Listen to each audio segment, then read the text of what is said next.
माणसाच्या व्यक्तिमत्त्वाचा विकास सांभाळणारा शनी कालगतीच्या अनुरोधाने किंवा परिस्थितीच्या अनुषंगाने माणसाला एका अर्थाने विवेक संपन्न करत असतो.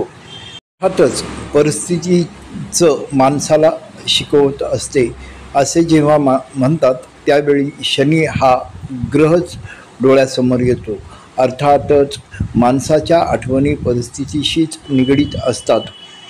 बालपण, तारुण्य आणि वृद्धत्व या जीवनाच्या परिस्थितीशी खेळणाऱ्या अवस्था माणसाच्या जीवनात तत्त्वज्ञानाचे जणू रहस्यच उलगडून सांगत असतात. किंबहुना वरील तिन्ही अवस्थातून माणसाचे भावजीवनही स्थित्यंतरित होत असते. या स्थित्यंतराशी शनीचा निश्चितच संबंध येतो.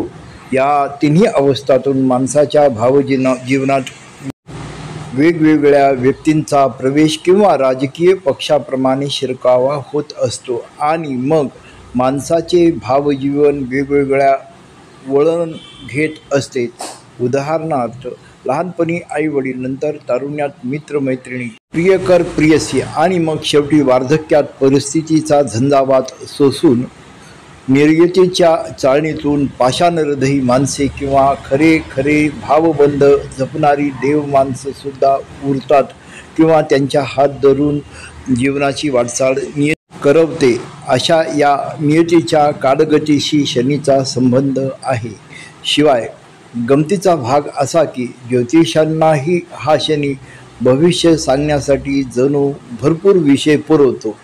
अगदी वृत्तपत्रांना बातम्या किंवा विषय पुरवल्यासारखा.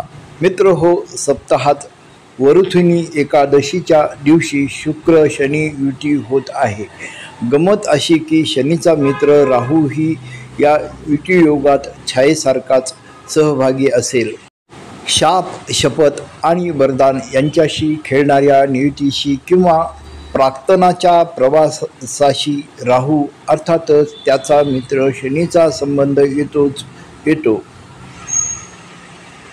पंचमहाभूतांशी एक वैश्विक महानगरपालिका आहे.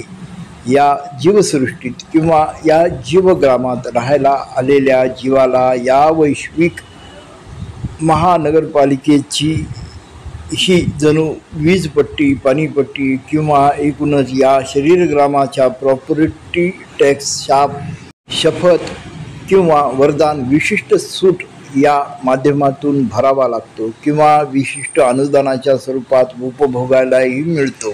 सप्ताहातील गुरुवारी येणारी वरुथिनी एकादशी सप्ताहातील शनीशी होणाऱ्या ग्रहयोगातून हेच सांगत आहे की सध्याच्या भयंकर कलियुगात वैश्विक अध्यादेशाचे संकेत ओळखून विवेकाधिष्ठित दृष्टिकोन ठेवून जीवनाचे तत्त्वज्ञान जाणून घ्या.